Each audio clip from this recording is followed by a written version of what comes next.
अस्सलाम वालेकुम YouTube family, कैसे हैं आप सब लोग। Welcome back to my channel. मैं यूट्यूब फैमिली, लास्ट वीडियो में मैं आपको अपनी एक स्टोरी सुना रही थी जिसमें जमशेद जो कि बाहर से आया था और अपने पुराने दोस्त को अपनी स्टोरी सुना रहा था और बहुत रो रहा था। रात के 12 बज गए थे तो इसके दोस्त ने कहा कि ठीक है जमशेद, अब आप अपने घर जाओ, सुबह आना, इस टाइम किसी के घर जाना मुनासिब नहीं। वो मुझसे खुदा हाफिज़ कह के चला गया। सुबह 8 बजे मुलाजिम ने मुझे आकर इत्तला दी कि जब शेख मलक आए हैं। मैंने हैरानगी से घड़ी की तरफ देखा। अभी सुबह के 8 बजे थे। मैंने इसको अंदर बुला लिया। इसने मुझे बताया कि इसने तो पूरी रात मेरे घर के बाहर गाड़ी में बैठकर ही गुजार दी, वो अपने घर गया ही नहीं। मुझे बहुत हैरानगी हुई। खैर, मैंने और इसने मिलकर इकट्ठे नाश्ता किया और कुछ इधर उधर की बातें करते रहे कि थोड़ा सा टाइम और गुजर जाए, फिर हम सजल के घर जाएंगे। यहाँ तक कि 11 बज गए। अब मैं और जमशेद गाड़ी में बैठकर सजल के घर के दरवाजे पर पहुँचे। सजल की भाभी ने दरवाज़ा खोला तो इसने जमशेद को पहचानते ही बुरा भला कहना शुरू कर दिया। जमशेद तो पहले ही नदामत के मारे सर झुकाए खड़ा था।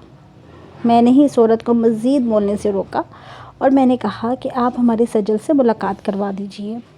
इसने कहा कि हम सजल का ख़र्चा नहीं उठा सकते थे, हमने इसको घर से निकाल दिया है। अब सुना है कि वो अगले मोहल्ले में किसी किराए के मकान में रहती है। हमने सजल के घर का एड्रेस पूछा और उसके घर जाने के लिए अपनी गाड़ी को मोड़ लिया। सजल का घर इसकी गुर्बत की कहानी सुना रहा था। गंदा मैला सा एक पर्दा लटका हुआ था। जमशेद गाड़ी के पास खड़ा था। मैंने आगे बढ़कर दरवाज़ा बजाया तो अंदर से एक बच्ची निकली। जमशेद तो अपनी बच्ची को पहचान गया था कि वो इसकी छोटी बेटी आरज़ू थी, लेकिन बच्ची ने अपने बाप को नहीं पहचाना था, इसलिए वो अजनबी नज़रों से हमारी तरफ सवालिया अंदाज में देख रही थी और वो वक्तन वक्तन हमारे पीछे खड़ी गाड़ी को भी देख रही थी। मैंने पूछा, बेटे आपकी अम्मी किधर हैं? इसने कहा कि मेरी अम्मी स्कूल गई हैं। मैंने कहा कि बेटे स्कूल जाने की उम्र तो आपकी है, आप क्यों नहीं गई अम्मी के साथ? उसने कहा कि मेरी अम्मी तो स्कूल में समोसे बेचती हैं और सफाई का काम करती हैं। जमशेद ने यह सब सुनकर दिल पर हाथ रख लिया, जैसे इसकी तबीयत ख़राब हो रही हो। मेरी अपनी अम्मी दुख की वजह से आंखें नम हो गई, जैसे उदासी में अंदर तक उतर गई हो। सिर्फ मियाँ बीवी की लड़ाई अना ज़िद की वजह से मासूम ज़िंदगियों को कितनी बुरी और बड़ी सज़ा मिली कि वो इतने अमीर बाप के होते हुए भी फ़कीरों की ज़िंदगी गुजार रही हैं। मैंने एक मलामती नज़र जमशेद पर डाली, जो कि शर्मिंदगी से झुके हुए सर को मज़ीद झुका गया। इतने में हमारे सामने सजल आती हुई दिखाई दी। इसके हाथ में टूटा फूटा सा पतीला था। साथ में एक छोटा सा लड़का था जिसके बदन पर कपड़ों के नाम पर सिर्फ एक कमीज़ थी, शलवार गायब थी। सजल ने हमें देख लिया था, लेकिन वो नज़रअंदाज करके घर के अंदर चली गई। हम भी इसके पीछे पीछे अंदर चले गए। अब बोलने की बारी सजल की थी। सजल ने खूब गुस्सा किया और कहा कि भाई आप इसको क्यों लेकर आए हैं? क्या ये हमें देखने आया है कि हम ज़िंदा हैं या मर गए हैं? क्या ये हमारी हालत ज़ार पर कहके लगाने आया है? क्या इसको नहीं पता कि इसके बच्चे मौजूद हैं और इसके बच्चे बाप के होते हुए भी यतीमों की ज़िंदगी गुजार रहे हैं? इसको कहिए कि यहाँ से चला जाए।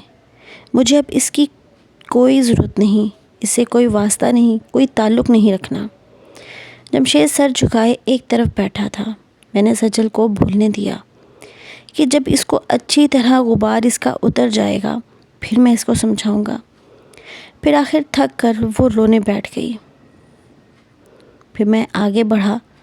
मैंने सजल के सर पे हाथ रखा और मैंने इसको कहा, बहन तुम जो कुछ कह रही हो सब बिल्कुल ठीक है। और फिर मैं इसको समझाता चला गया कि अपने हालात, घर, बच्चों और अपनी मेहनत की कमाई پر نظر ڈالو، اور جمشید کی مالی حیثیت سے بھی بار بار آگاہ کرتا رہا۔ غرض کہ میں نے بہت سمجھایا، جمشید کے وعدے، قسمیں، یقین، معافی، ندامت، ان سب کو مل کر سجل کو سمجھوتا کرنے پر مجبور کر دیا۔ جمشید کی خوشی کا کوئی ٹھکانہ نہیں رہا جب سجل نے اس کے ساتھ جانے کا فیصلہ کر لیا۔ سجل، جمشید اور بچے گاڑی میں بیٹھ کر چل پڑے۔ اب جمشید کو یہ بھی یاد نہیں تھا کہ میں اس کے ساتھ آیا تھا، لیکن پھر اچانک گاڑی رکی اور جمشید میرے پاس آیا، مجھ سے معافی مانگی اور کہا کہ بھائی میں آپ کو بھول گیا تھا، مجھے اس ٹائم لگ رہا تھا کہ مجھے دنیا جہاں کی دولت مل گئی، برائے مہربانی آپ میرے ساتھ چلیے۔ میں نے اس کو بہت سی دعائیں دی اور کہا کہ کوئی بات نہیں، آپ جاؤ، اپنے بیوی بچوں کے ساتھ ایک نئی زندگی شروع کرو۔ سو مائی یوٹیوب فیملی، اب آپ مجھے بتائیے کہ کیا جمشید نے انا اور ضد میں آ کر بیوی بچوں کو چھوڑ کر صحیح کیا، اور کیا سجل کا جمشید کو معاف کر دینا صحیح تھا؟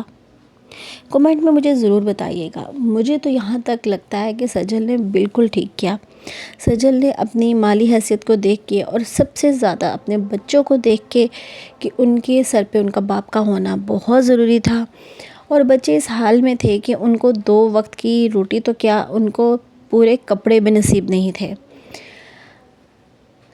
سو اگر آپ کو میری یہ ویڈیو اچھی لگی ہو اور یہ سٹوری بھی اچھی لگی ہو تو اس کو لائک ضرور کیجئے گا، میرے چینل کو سبسکرائب کرنا نہیں بھولنا، اور اپنی چھوٹی چھوٹی سی انا اور ضد کے پیچھے بچوں کو مت ایک دوسرے سے الگ کریں۔